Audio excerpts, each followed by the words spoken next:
everybody there was doing everything to subvert him and destroy anything this guy thought. He thought he was a police commissioner, and really it wasn't working that way. I don't know if you could explain a little. Yeah, absolutely. So just a bit of update. So after we filed the case, no one contacted us. Thereafter, Mayor Adams, he lied about Donlin being cognitive decline. Just a flat out lie that was originally started by Shepard on Pix 11 and then picked up by Adams. And then we filed obviously an notice of claim for defamation. So that's we don't take that line down. We're gonna win that case. There's no truth to that whatsoever. Thereafter, though, we served the city.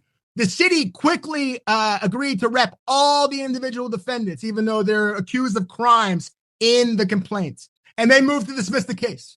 We, as expected, but we opposed it.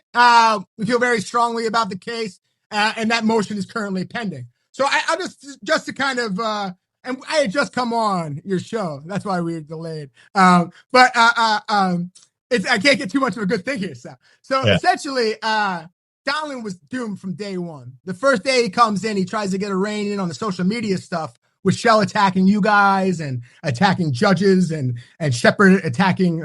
He's the one that actually attacked the judge, and Kaz going after everybody online.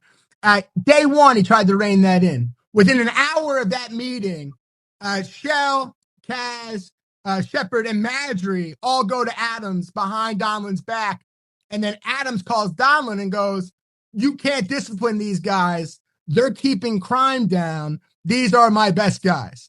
And Donlin's like, "These are your best guys." Like it's just like it boggles the mind. Thereafter, Shepard and Saraceno pull his security detail aside and tell them, "Look, if you do anything for Donlin, we're basically going to end your career.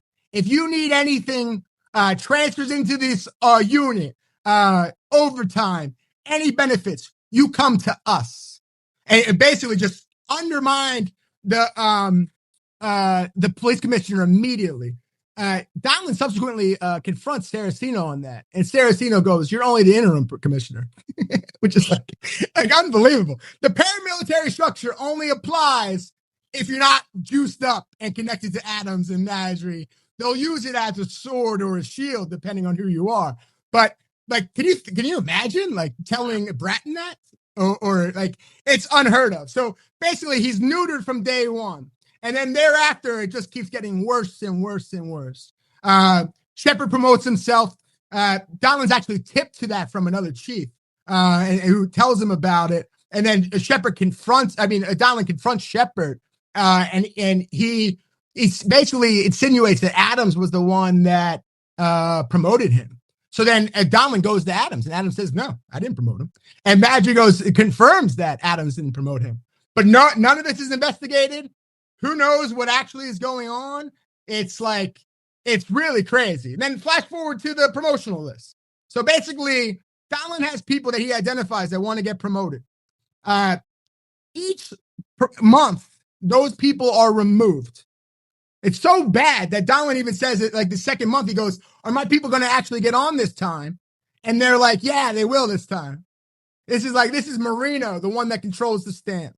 So flash forward, basically, they don't ever promote any of Donlin's people. Donlin even has transfers that are overruled by Shepard.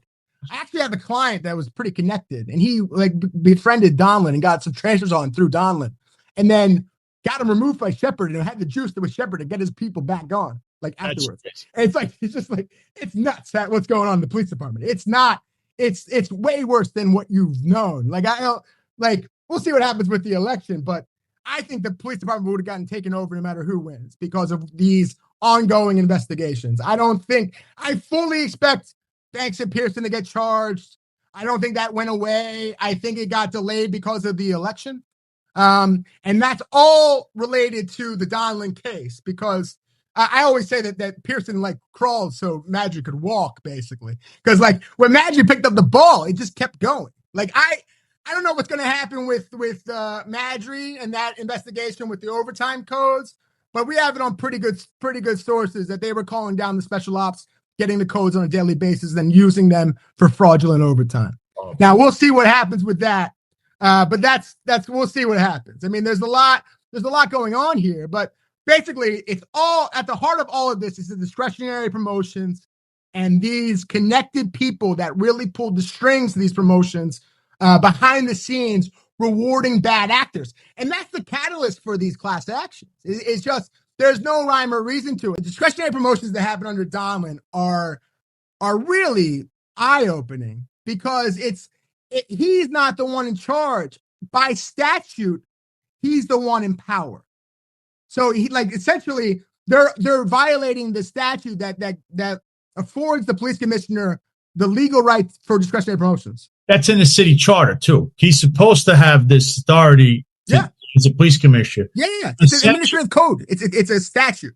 Essentially, anyone he wanted promoted or any transfers he wanted were getting denied by the Crumbs crew, who was really running the entire department this entire time, whether it be any of the clowns, Kaz, Tariq, Shell, Eric, Kinsella, whoever it is, whatever person you want to put up there, Caban, all these people were doing. And then the thing is we don't know how long this was going on because this system, I read somewhere in his lawsuit, I think Donlin was saying like they told him like this was in place under Caban and never changed, even though he's the police commissioner and he's still doing things like the other police commissioner. Essentially, that's what's going on here. Yeah. So we know that this stuff happened under Sewell because it was reported in the Times that she left because she couldn't discipline people properly, including Marjorie, and she couldn't put her people where she wanted to.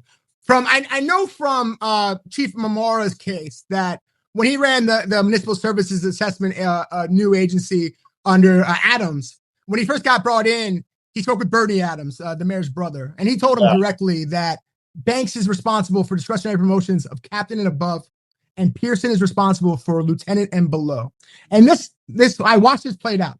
In one of my clients, Roxanne Ludeman's case, who is the main sexual harassment case against Pearson, she was on the NYPD list that came down to get promoted. Then it went to City Hall. She got calls congratulating her. Then Pearson removed her and then told my chief client, Mamara, if she wants to get promoted, then she has to be my driver. Now, we all know what that means on the job. If you're getting sexually harassed by your creep sergeant or lieutenant right now, and you make you be your driver, give me a call. Really, it's that's MO. That's that's the normal course of sexual harassment on the job.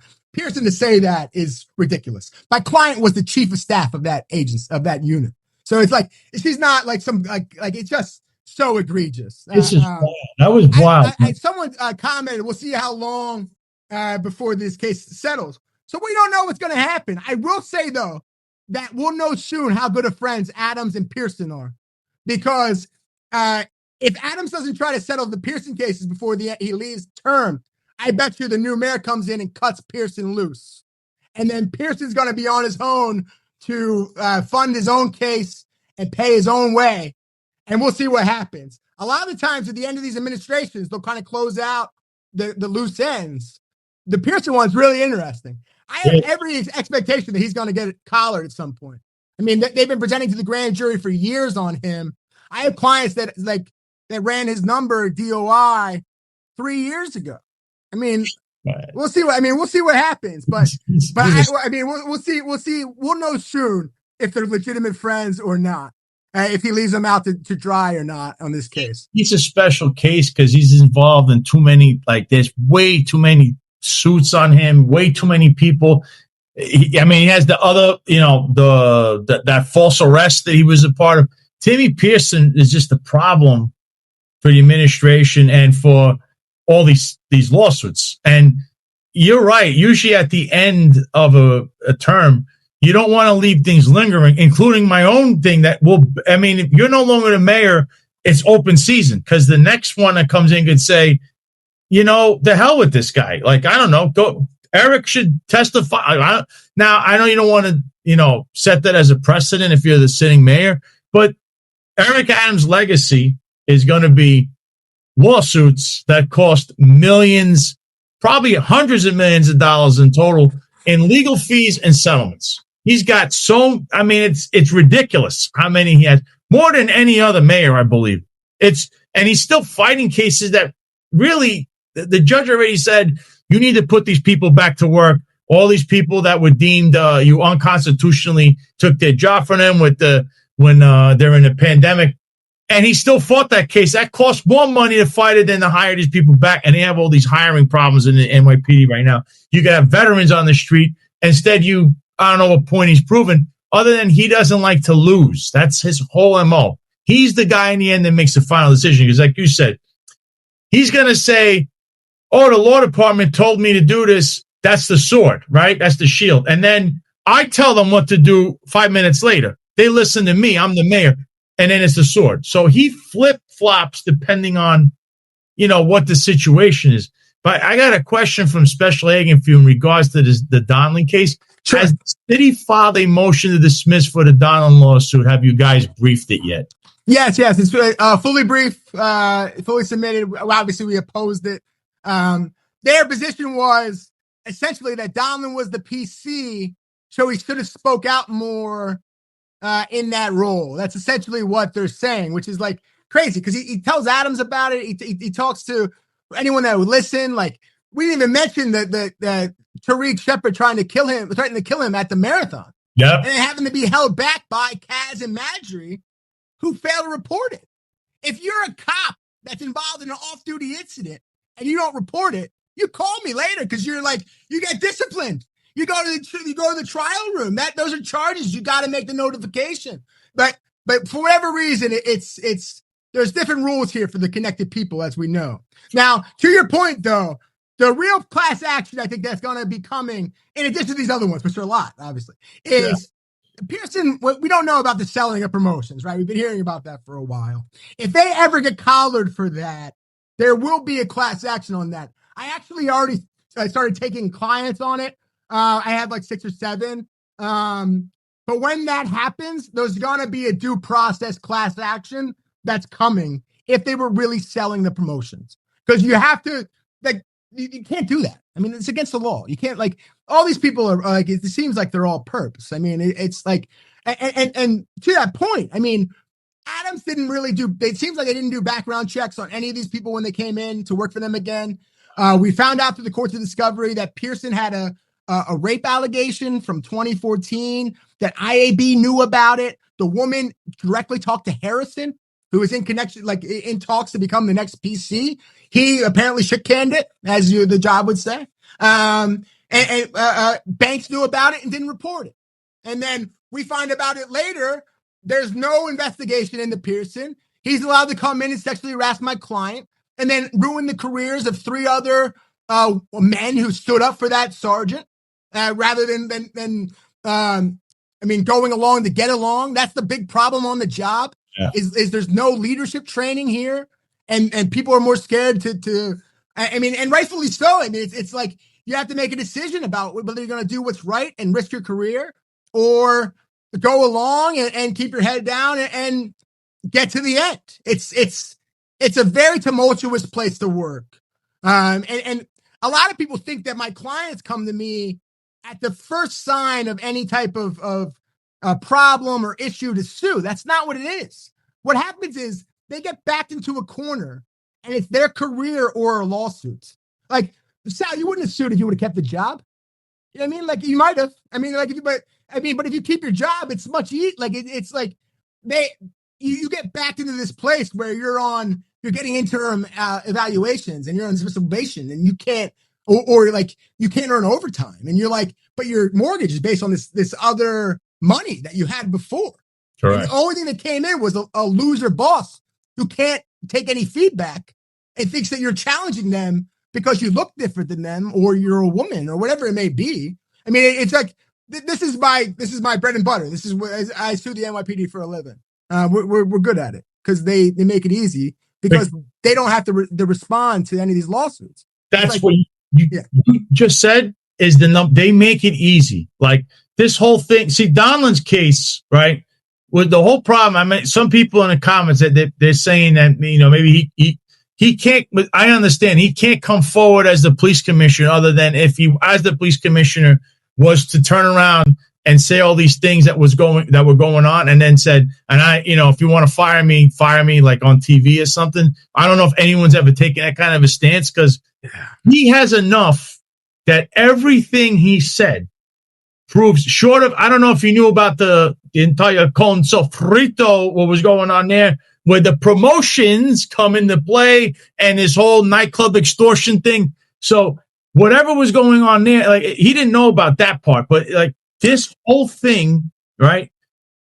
He is basically saying, yes, everything that Sal Greco has been saying, that John McCarr and Eric Dim said, that Marlon Bethel said, that finance, it's all true. And I'm a police commissioner, and I'm telling you, all of this was true. And I think people are missing that, because basically what he's saying is, this is the most corrupt regime that's ever been in the NYPD, in the history of NYPD. This is Michael Dowd times 10. Like when I had Michael Dowd on, I said it, and he was describing, all they did was they took the operation of whatever, the street cop was doing. It's all the upper echelon guys. Yeah. I don't see how, like, his claims, not only, they're going to be justified. I don't know how they're going to handle. He is a former police commissioner. It's unprecedented that a former police commissioner is suing the city like this. And Eric Adams himself is a main defense. I mean, he spoke to him. It's not like, he answers to the mayor. So how is that all going to work out in the end? And all this stuff they're saying, a lot of it is going to be proven true, because you are right. There is criminal stuff going on in the background, which has kind of been, this election, Eric Adams, we got to look out for him. He's Trump's guy. All of that's going to be pushed aside, because I'm going to tell you, after Election Day, the rumor is they're going to be rounding up certain people in the Eric Adams camp, and some politicians as well that were involved in whatever nefarious actions were going on, because we know there were. Because Donlin could even back it up that the police department's involved in this stuff. So I don't know what your next step is or when the next court date is with Donlin, but I know a lot of people were asking about him, because he's a landmark case against this regime. Yeah, I mean, 100%. I mean, and he tried. So he tried to navigate it internally. But what was interesting to me, as someone who sues the job for a living, is when he got into the position as police commissioner, he met with Michael Gerber, who's the head of legal. Mm-hmm. And Gerber told him to only keep like the 2 or 3 people. At the time, I got several calls from other people that got bounced out of Caban's office, and they actually wanted to sue Gerber, but they didn't really have a case at the time, because it wasn't like they're technically related to Caban, but there's no arrest history association claim, so they didn't really have it. But I didn't even know this until Donlin retained me. So the people that the Gerber forced him to keep turned out to be spies for Madry. And the way that he knew that was he gave Saraceno fake information twice. And both times it came back directly from Madry. And he was the only person he gave it to. Like, he's not the senile person running like covert operations in the police department to try to find out who he can trust. This other woman that the sergeant that had to stay in his office, IT tipped Donlin to that she was spying on his schedule and altering it. This was ongoing. They're changing his schedule in real time, canceling meetings. There's an obstruction charge here. Like, I don't know why no one's called. Like, it's interesting to me, because from all accounts, Madry's being investigated actively by the feds. And Madry committed some crimes here. I mean, he promoted his own, but Saraceno was on the final promotional list within the rank of chief.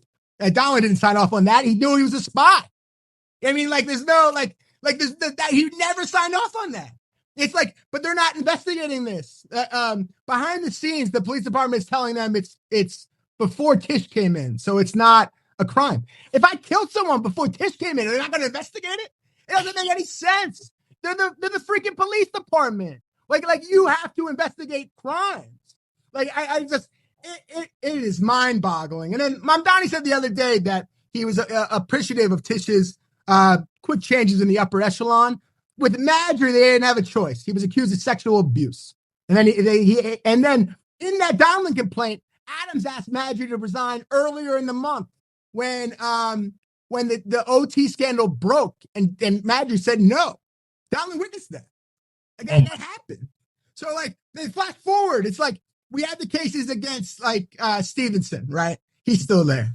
Like all these other people that are connected are still there. So like the question is are they there because they Tish likes them? Are they there because Adams won't let her change those people out? Like with Shell and Kinsella? You know what I mean? Gerber's still there. Marino's still there. Saraceno got the blame for the overtime scandal, but that was Madry. Yeah. And like Saraceno got caught stealing time before when he had to resign the first time, and they brought him back probably because he was good at stealing time. You know what I mean? It's like if he's good at it, let's bring him back. The whole department will be on steroids in the overtime, which is what happened. I mean, it's nuts. They're not investigating this stuff. It's crazy to me. It seems like the directive is Adam says, don't look into this. We need, I don't know. I have to figure out how I'm going to pay my legal bills. He might say, I don't know what he's going to say, but like, I don't know, but they're not investigating it. It's crazy. He didn't authorize his stamp to be used. His stamp was used. Millions of dollars changed hands, whether they got promoted or they didn't. That's fraud. I mean, I'm not a law enforcement, so there's probably other crimes there, but there's enough to look into. But we haven't got one call on it, so I'm not. We'll see what happens. Maybe the new administration will change, and they'll actually want to investigate that. Knowing the police department, it's done. They're never going to look into it. It'll turn into James Coble, the racist EEO guy. And he never looked into any of his cases that he signed off on. Meanwhile, he's trashing all ethnic groups and races and genders and religions on his free time. But I'm sure he's qualified to judge whether this is discrimination in his day job. But they don't look into any of that stuff. This is just how the department works, which is only good for, honestly, me and my kids' future. Honestly, like my family, because I sue them. But like, it's terrible. This needs to be overhauled, and I hope the new administration will do it. Odds are it'll be like The Wire, where they run on something and they get into like, no, we need to keep crime down. And then it's just a little status quo.